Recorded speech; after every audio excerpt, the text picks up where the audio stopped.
You ever hear a fake cop bark out, "Drop the tools and get on your knees"? Now I promise you that's not the way you want to start your Tuesday. That voice, shaky, tense, just barely holding it together, shattered the morning calm across my ranch in Montana. And for a split second it felt like time froze, like even the wind was holding its breath. 3 men with tactical gear and way too much confidence fanned out in front of me, thinking they'd cornered some poor, clueless rancher who wouldn't put up a fight. And man, did they have the wrong guy. Go ahead, drop a comment and tell me where you're watching from, because the next 60 seconds changed everything, and I guarantee you'll want to see how this ends. 48 hours earlier, I was just fixing a busted fence post, tossing another chunk of rotten wood onto the pile. The kind of crisp September morning that reminds you winter's just lurking, waiting to pounce. I'd only been back here 3 weeks, Grandma's place. 200 acres of wild Montana grassland, and enough repair work to keep a man honest. Funny, right? 8 years. Navy SEAL, 3 deployments, more covert ops than I'm allowed to remember, and there I was grunting over fence wire like any regular Joe. You know what drew me to Maplewood? No one here cares about your scars or why you always sit with your back to the door. 400 souls and not one of them asked questions. I liked it that way, until my phone buzzed. Unknown local number. Mr. Thompson, this is Linda Hayes, Maplewood Ranch Community Association. Sweet, practiced voice, the kind politicians use when they're about to stick you with the bill. I didn't even know we had a community association. She laughed, that little condescending trill. We've been serving local property owners for several months. She wanted to welcome me 3 o'clock sharp. The nearest neighbors 2 miles off through thick pine community felt like a stretch. But fine, I told her to come by. 3 on the dot, a white sedan crunches up my gravel. Linda Hayes steps out, mid-40s hair like a helmet, navy blazer folder clutched to her side.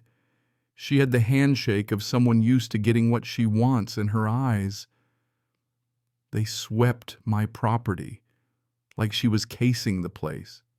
Beautiful property you have. Very rustic, she says, lips barely curving.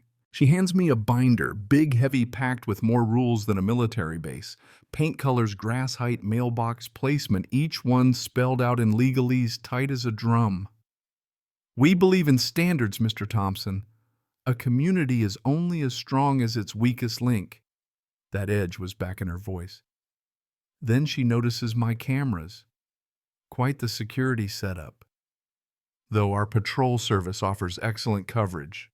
Patrol service. That's when the hairs on my neck stood up. She left as quick as she came. But when I flipped through the binder, I found a little something extra, a watch battery taped inside the back cover. Cheap surveillance bug. I crushed it under my boot and scattered the pieces into the dust.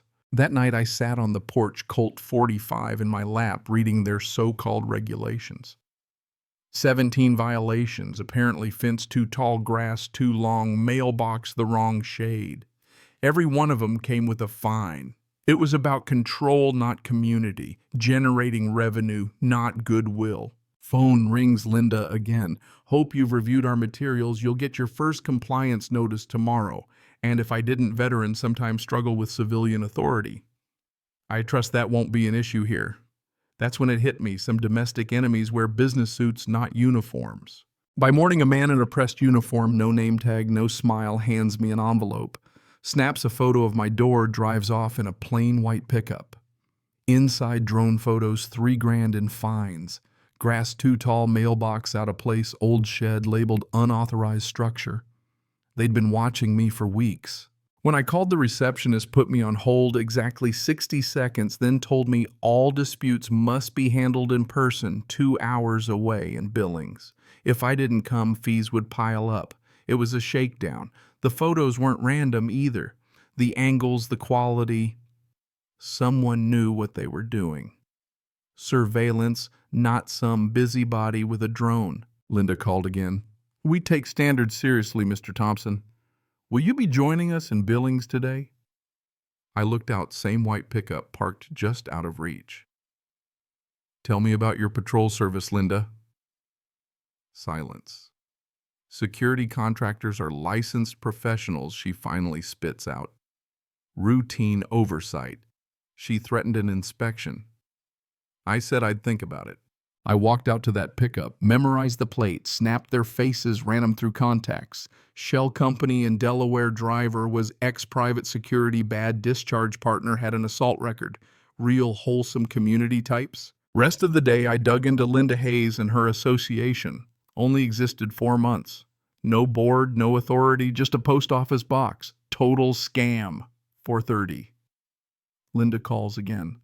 Are you planning to resolve this today? I told her straight. I knew it was a scam and I'd find out who was behind it. Her voice went cold. Once lawyers, regulators, politicians get involved, this gets ugly. She was threatening lawsuits, trouble, anything to scare me. That night, that pickup rolled by again, slow, obvious waiting. Over the next 2 days, their drive-bys became routine. Whenever I changed my habits, they adjusted theirs. Real amateur hour, but persistent. Then came the safety inspection. 2 men in tactical gear, HOA security badges, clipboards, radio headsets. They introduced themselves: Mark Stevens, Tony Williams. Former military and a guy with a rap sheet standing on my land demanding entry. I played along, told him to look around but not inside my buildings without a warrant.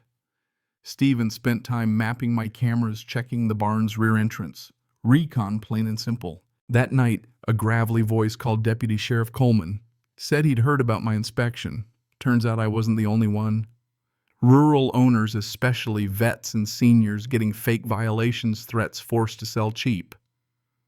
Most just pay and hope it goes away.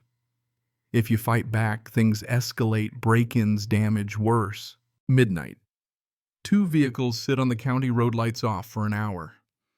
The next morning they made their move. 2 pickups boxed me and 4 men in tactical gear with HOA enforcement patches. Stop what you're doing and put your hands up, Stevens barked. He read off made-up charges, violation of ordinances, obstruction, threatening officials. When I asked for a warrant, Stevens snapped, "This is your identification," and leveled his gun at my chest. Adrenaline training, all that muscle memory kicked in. I dropped behind my tractor as shots rang out, closed the gap on Stevens, disarmed him, forced Williams to drop his weapon. The 2 others hesitated. I zip-tied the ringleaders, found their fake credentials, a burner phone, instructions to secure subject cooperation.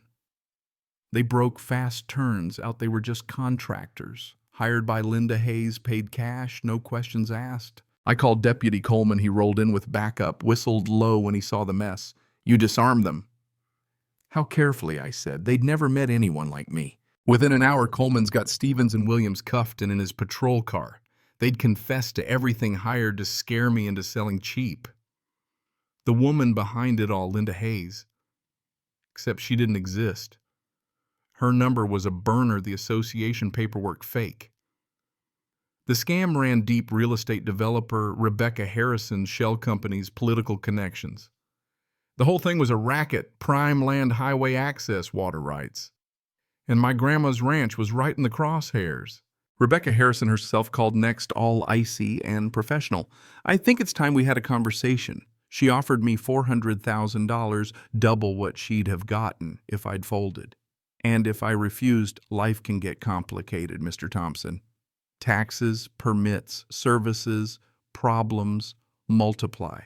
She didn't know the FBI had been watching her for months.